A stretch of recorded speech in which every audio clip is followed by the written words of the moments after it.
Guys, ipapakita ko sa inyo kung ano ang ginagawa ng person dito sa Palayo. Hindi po kami naglalalagi, nagtatrabaho po kami para magkaroon ng sahod. Guys, sa mga naniniwala na ang hilig-hilig mag-post sa social media, feeling mayaman. Tapos, pumipila naman sa ayuda ng gobyerno. O syempre, kaming mga mayayaman dito, mayayaman kami sa utang. Lalo na kaming mga OFW, binabansagan kaming mayayaman dahil akala ng mga taong mayayaman, marami kaming pera. So, paninindigan namin yun.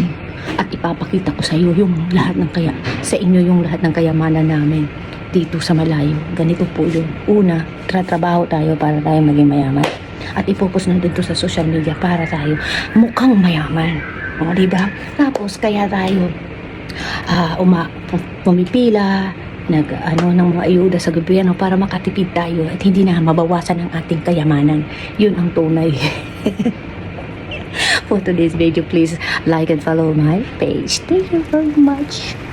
Ito guys, ito ang unang kayamanan dito.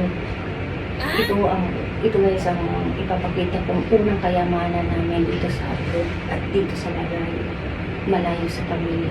Kami lahat nagtatrabaho, nagpupugas, naglalaba, kaya lahat. Kasi katulong ng kami.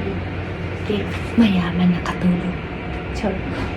Ayan, parang kita ko sa inyo. Watch.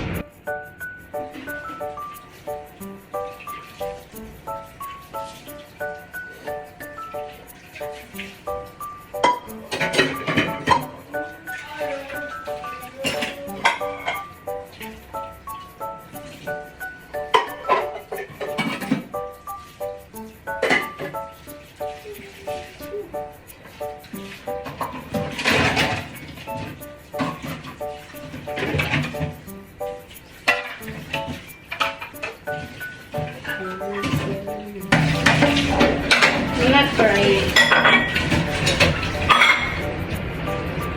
Can you go out? See ya. See, it's not it.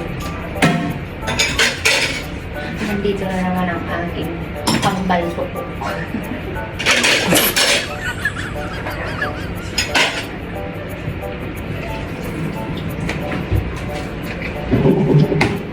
Sabi nga nila kung saan ang inahin, nandun yung mga anak.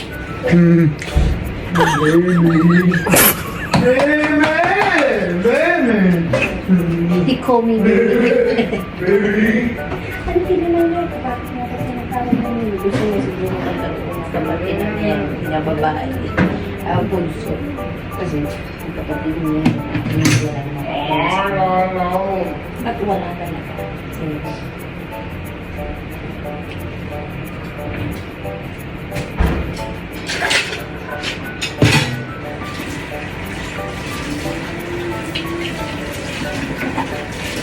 Tinatanggalan mo na ng mga pilito yung bago sa punan yung mga hugasan niya.